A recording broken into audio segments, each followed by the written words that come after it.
नमस्कार भाइयों, मेरा नाम पंडित हरीश कुमार शास्त्री। आज आपके सामने मैं हनुमान चालीसा का महत्व बताने जा रहा हूँ।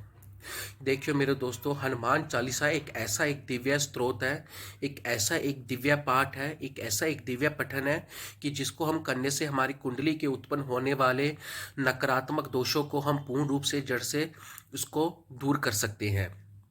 तो हनुमान चालीसा का पाठ करने का सबसे सुलभ तरीका ये है, सबसे अच्छा तरीका ये है और सबसे आसान तरीका इस प्रकार है कि आप नित्य पूर्वक, कहते हैं कि हनुमान चालीसा का पाठ अगर हम ब्रह्म मुहूर्त में पढ़कर करें तो हनुमान चालीसा आपको अत्यंत लाभकारी होता है।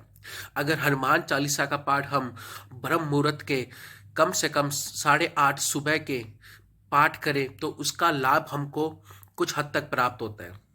और हनुमान चालीसा का पाठ इस प्रकार करते हैं कि सबसे पहले हम सूर्य की ओर मुख करके और एक पाटा लेके, एक आसन लेके उस पर जल रखकर और हनुमान जी महाराज की फोटो रखकर और उसके सामने हनुमान चालीसा का पाठ करते हैं।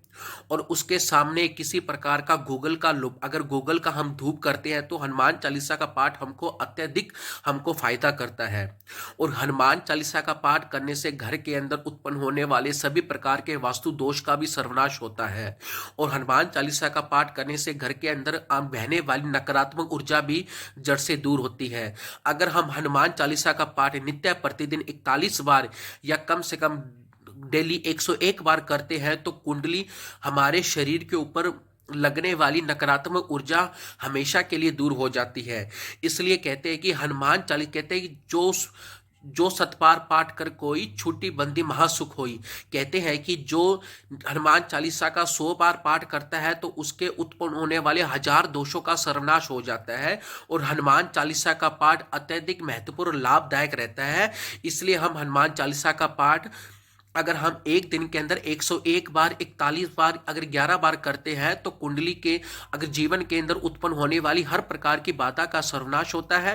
और कुंडली में उत्पन्न होने वाले ग्रहण दोष, अंगारक योग, सूर्य और राहु की युक्ति, सूर्य और मंगल की युक्ति, और मंगल और राहु की युक्ति, और शनि और राहु की युक्ति उत्पन्न होती है तो उससे संपूर्ण जड़ से, कहते हैं कि उसके दोषों को कम किया जा सकता है।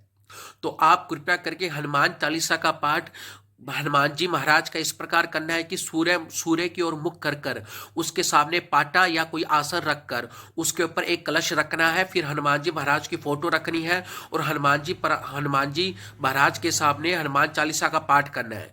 फिर कहते हैं कि हनुमान चालीसा का पाठ करने पर, आप हनुमान चालीसा का पठन करने पर आप 108 बार पठन कीजिए। फिर इसके बाद हनुमान जी महाराज को लड्डू का भोग या गुड़ का भोग अवश्य लगाइए। बिना भोग लगाए आपकी आराधना संपूर्ण नहीं होती है। फिर उसके बाद उस जल को अपने घर के अंदर छींटा लगाइए। कहते हैं कि उस जल में इतनी इतनी सारी सकारात्मक ऊर्जा आ जाती है कि घर के अंदर किसी प्रकार का जादू टोना, अगर किसी प्रकार का असर, कोई शैतान, कोई जिन वगैरह होता है तो आपके घर से तुरंत निकल जाता है। तो कृपया करके इस उपाय को आप कीजिए और घर के अंदर उत्पन्न होने वाले क्लेश को, और घर के अंदर उत्पन्न होने वाले मनमुटाव को, और घर के अंदर उत्पन्न होने वाले वास्तु दोष को हम जड़ से दूर कर सकते हैं। और कृपया करके अगर आप किसी प्रकार के दोषों का निवारण चाहते हैं तो आप मुझे मेरे दिए गए नंबर पर मुझे कॉल कीजिए। मैं आपको आपको 100% आपकी हर समस्या का समाधान करूंगा। आपका प्यारा दोस्त पंडित हरीश कुमार शास्त्री फ्रॉम श्री गंगानगर। नमस्कार।